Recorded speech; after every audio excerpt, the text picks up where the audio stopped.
अब ये बताइए, मैं सतीश प्रकाश जी आपके पास आ रहा हूँ।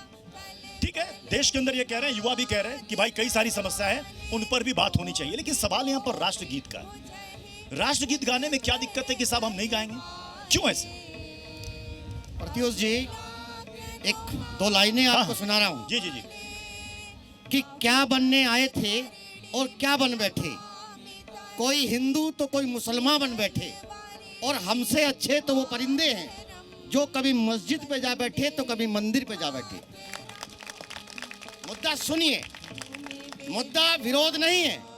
कुछ तथाकथित लोग, बीजेपी ने बाकायदा बंगाल के चुनाव में इसको चुनावी मुद्दा बनाया था।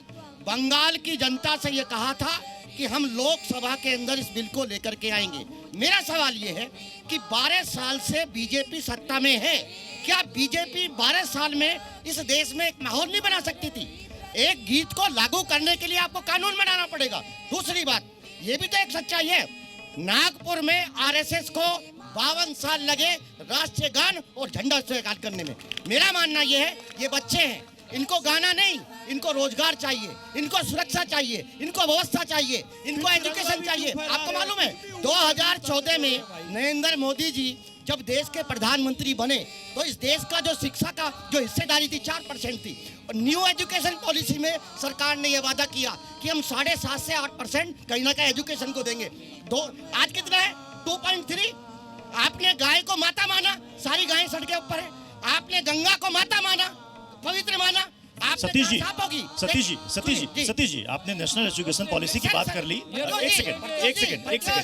एक सेकंड मुमताज जी, इस तरह से ना बीच में व्यवधान मत डालिए। आप रोक इस तरह के नहीं रोक नहीं रहा हूं मैं, इनकी बात पहले हो गई ना। अभी मैं उनसे मुखातिब हूं, आप बीच में कूद पड़े। ऐसे मत कीजिए।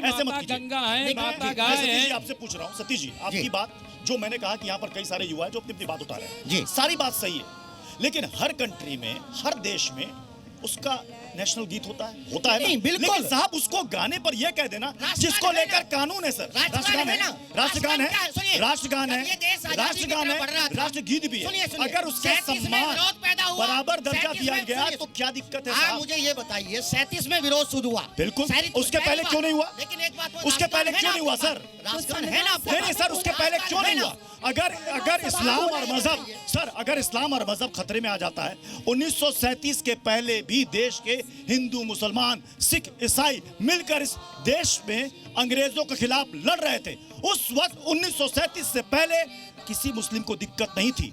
पहली बार ऐसा क्या हुआ कि 37 में विरोध होता है, उसके बाद कहते हैं साहब हम 2 पद के ज्यादा नहीं गाएंगे।